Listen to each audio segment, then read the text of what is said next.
Bagaimana memanage hati ini supaya ingat ke Allah itu ya. Jalannya tarekat. Tarekat itu apa? Belajar zikir. Ya.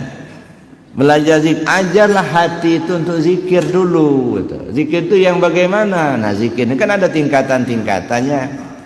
Ada zikir syariat, zikir tarekat, zikir hakikat, zikir ma'rifatnya.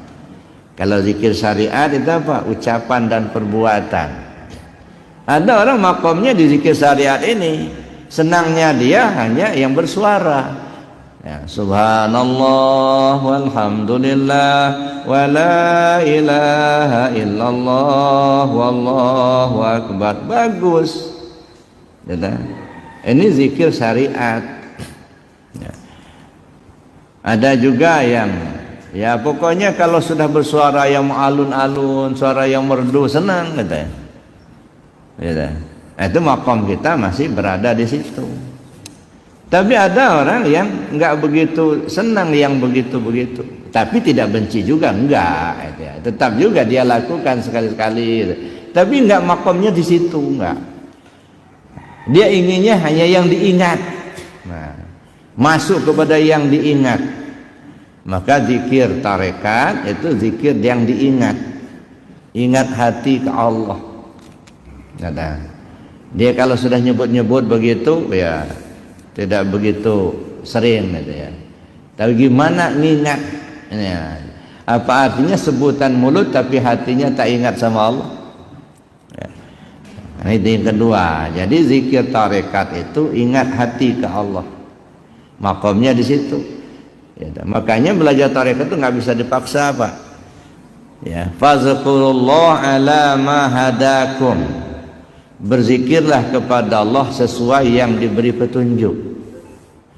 Ada orang diberi petunjuk di makom syariatnya saja, diajak-ajak masuk tarekat nggak bakal mau nggak, karena disitulah makomnya dia. Maka kita nggak bisa salahkan ya.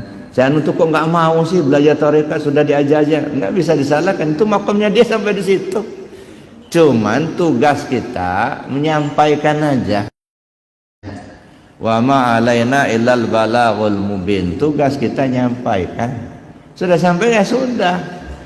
Mau dia ikut itu bukan keberhasilan kita ngajak, enggak ngikut pun bukan kegagalan kita ngajak. Allah tidak memberi restu. Allah tak mengizinkan, sudah. Ya. Jangankan orang lain Pak, suami istri belum tentu sejalan. Ya. Suaminya rajin zikir, istrinya malah enggak mau zikir. Kadang-kadang kebalik, istrinya yang rajin zikir, suaminya enggak. Dulu pernah kejadian, ada jamaah yang cerita ke saya, gimana Buya katanya, kenapa suami saya itu katanya kalau saya zikir diejek terus katanya. Kalau lagi zikir la ilallah ngomong di belakang sambil ketawa-ketawa, oi potel nanti leher kamu itu.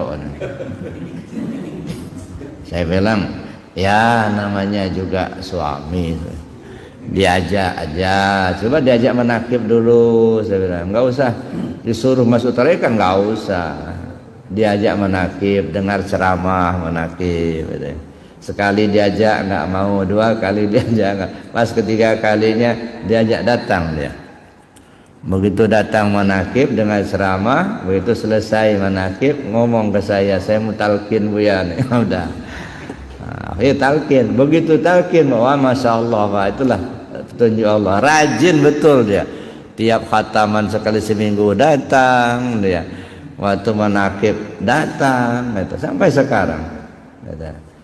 Jadi kalau Allah beri petunjuk nggak ada yang susah Pak, ya, nggak ada yang sulit kalau Allah beri petunjuk. Tapi kalau Allah nggak beri petunjuk, udah disuapin, dimuntahin lagi Pak. Kayak orang nyuapin orang anak-anak, udah disuapin nasi masuk ke mulut, dimuntahin lagi. Udah ditalkin, nggak diamalin gitu. Itu disuapin tapi dimuntahin, saking nggak pahamnya gitu. Udah ditalkin, udah belajar zikir, orang susah-susah minta talkin, sampai cari guru berbulan-bulan Pak. Ini enggak, udah ditalkin tapi enggak ada gerak mau ngamalkan, enggak ada.